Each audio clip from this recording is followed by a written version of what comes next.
Guys, my name is Shweta and welcome to ready in future classes. So दोस्तों, आज हम लोग जानेंगे फिजिक्स के बारे में यानी भौतिकी के बारे में। लेकिन इसके पहले हम साइंस के बारे में देखेंगे। आखिर में ये साइंस क्या होता है। साइंस जो होता है, इस प्रकृति में जितनी भी घटनाएं होती है उसे हम क्रमबद्ध तरीके से अध्ययन करते हैं, उसे हम साइंस कहते हैं। और जो साइंस की उत्पत्ति हुई है सिंटिया से हुई है। अर्थात सिंटिया का अर्थ होता है टू नो यानी जानना। अर्थात हम इस प्रकृति में जितनी भी घटनाएं होती है उसे हम जानने का कोशिश करते हैं, उसे हम साइंस कहते हैं। और उसके बाद हम फिजिक्स देखेंगे। फिजिक्स का उत्पत्ति फ्यूसिस यानी ये फ्यूसिस जो है ग्रीक शब्द है और ये ग्रीक शब्द में फ्यूसिस को ऐसे लिखा जाता है। और ये फ्यूसिस और फिजिक्स का अध्ययन जो होता है नेचर एंड नेचुरल फिनोमिना, अर्थात इस प्रकृति में जितनी भी घटनाएं होती है उसे हम फिजिक्स कहते हैं। बल इन फिजिक्स और डायनेमिक्स, अर्थात फिजिक्स में हम लॉ और सिद्धांत के बारे में अध्ययन करते हैं। उसके बाद हम देखेंगे mathematics is the queen of physics, अर्थात मैथमेटिक्स को हम क्वीन ऑफ फिजिक्स अर्थात भौतिकी की रानी हम मैथमेटिक्स को कहते हैं। क्योंकि जब हम फिजिक्स में न्यूमेरिकल बनाते हैं तो मैथमेटिक्स का ज़्यादा फार्मूला हमें यूज़ करना पड़ता है। उसके बाद हम देखेंगे टाइप्स ऑफ फिजिक्स।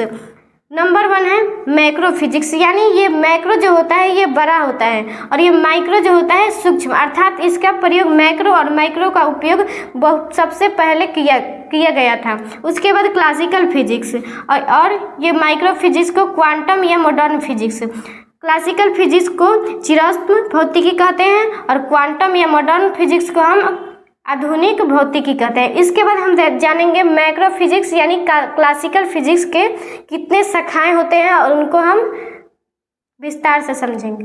हम देखेंगे क्लासिकल फिजिक्स की शाखाएं। नंबर 1 में हमारा है यांत्रिकी यानी पिंडों का अध्ययन। यांत्रिकी में हम पिंडों का अध्ययन करते हैं, उसे हम यांत्रिकी कहते हैं। उसके बाद हमारा उष्मागतिकी है। उष्मागतिकी जो है पदार्थ के जो अंदर अणु होता है उसका जो उसमें ताप होता है उसी का हम अध्ययन करते हैं उष्मागतिकी में। उसके बाद हमारा है प्रकाशिकी में हम प्रकाश के गुण तथा व्यवहार के बारे में अध्ययन करते हैं। इसको 2 भागों में बांटा गया है, तरंग और किरण। उसके बाद हम देखेंगे इन दोनों को, प्रकाश के परिवर्तन, अपवर्तन, विवर्तन तथा ध्रुवण आदि के बारे में अध्ययन करते हैं, उसे हम प्रकाशिकी का तरंग या किरण कहते हैं। उसके बाद हमारा चुंबकत्व को हम उसका गुण और व्यवहार के बारे में जो अध्ययन करते हैं हम चुंबकत्व कहते हैं। उसके बाद हमारा स्थिर वैद्युतिकी जो होता है स्थिर वैद्युत आवेशों के बारे में जब हम अध्ययन करते हैं उसे हम स्थिर वैद्युतिकी कहते हैं। उसके बाद हमारा ध्वनि भौतिकी में हम ध्वनि के तरंग और गुण के व्यवहार का अध्ययन करते हैं, उसे हम ध्वनि भौतिकी कहते हैं। इसके बाद हम देखेंगे मॉडर्न फिजिक्स की शाखाएं। इसमें आता है इलेक्ट्रॉनिक्स यानी इलेक्ट्रॉनिक्स।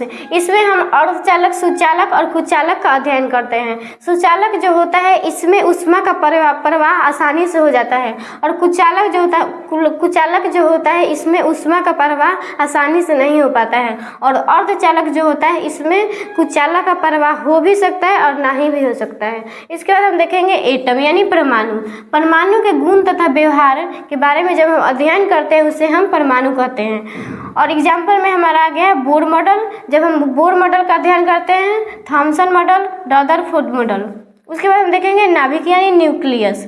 इसके अंतर्गत हम नाभिक के गुण तथा व्यवहार के बारे में हम जब अध्ययन करते हैं हम नाभिक कहते हैं। उसके बाद हमारा अपेक्षिकता में हम पिंड की गति जिसका वेग प्रकाश के वेग के समान हो उसे हम अपेक्षिकता कहते हैं। उसके बाद हम देखेंगे क्वांटम भौतिकी।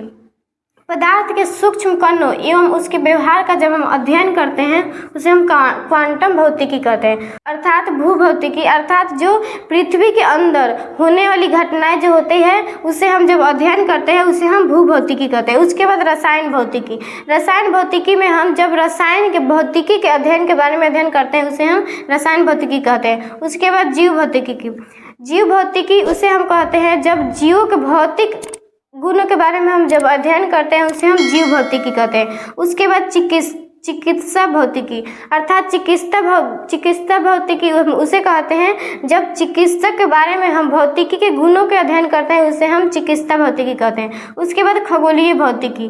खगोलीय भौतिकी जो होता है पृथ्वी और वायुमंडल के अंदर जो होने वाली घटनाएं होती है, उसे हम खगोलीय भौतिकी कहते हैं। आई होप ये वीडियो पसंद आया होगा तो लाइक करें और ऐसे ही वीडियो के लिए चैनल को सब्सक्राइब करें। Thank you.